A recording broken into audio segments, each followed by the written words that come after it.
The schools are going to come.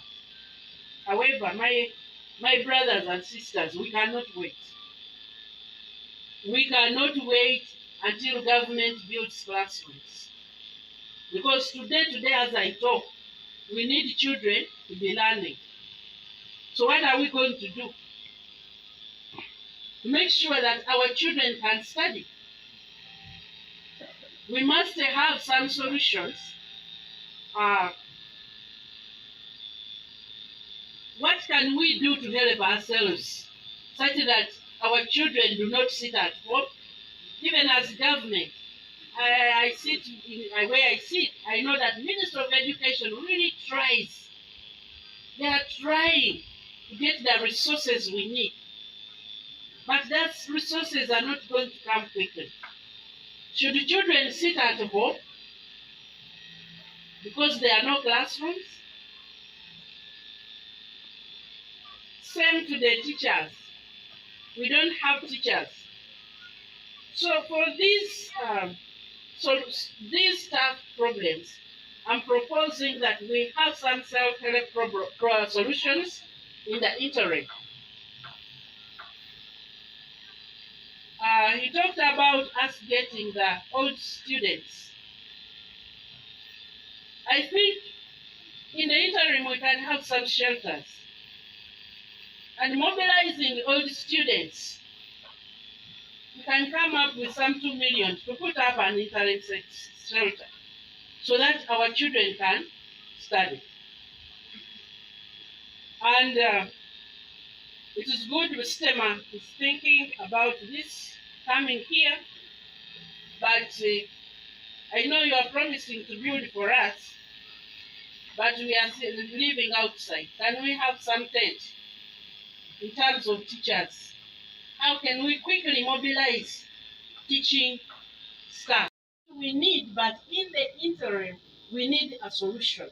And for me, provision of classroom space and teaching staff is something that we should proactively work on and make sure we have a solution.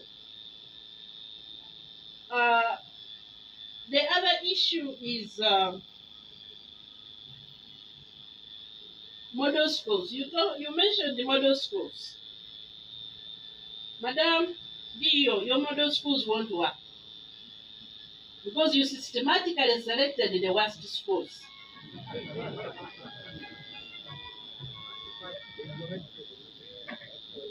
No, the ones that are listed there.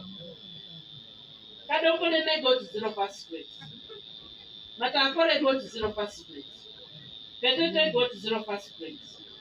Kabangasi got 0 first grade. It's only a minimum. If those children are not even coming from private schools that are sitting from there. So, what is your concept of a model school? I think we need to revise that. Because you can't have those who are not performing and you want to make them model schools.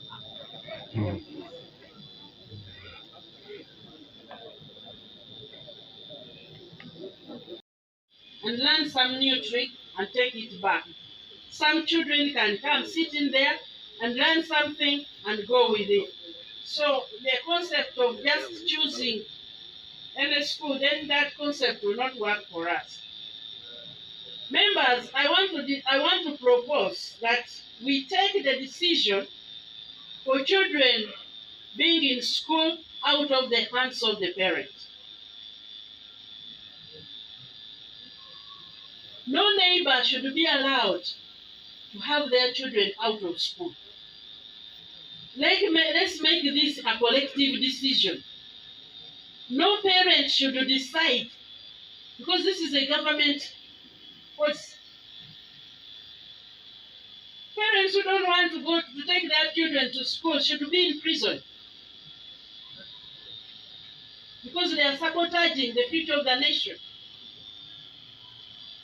Let's not allow the parent to be the one to decide. If a parent accepts a bride price for a school-going girl, let the parent be in prison and we take the girl back to school. That decision should become a community decision, a government decision. And we have so much government. Do I have some LC1 chairman?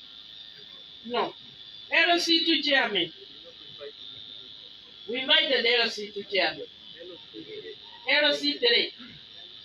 The LC3 chairman. With your LC2, do you know how many children are supposed to be in each class from your sub-county?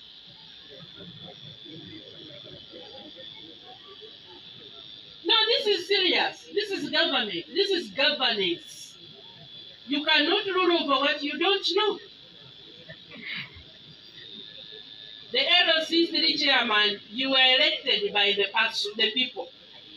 How many children are supposed to be in P1 in your sub-county? How many are supposed to be in P7 and where are they? So let us take that, let us become the parents, because the parents are letting us down. The parents should be able to provide. Me, I have watched people go into circles saving what.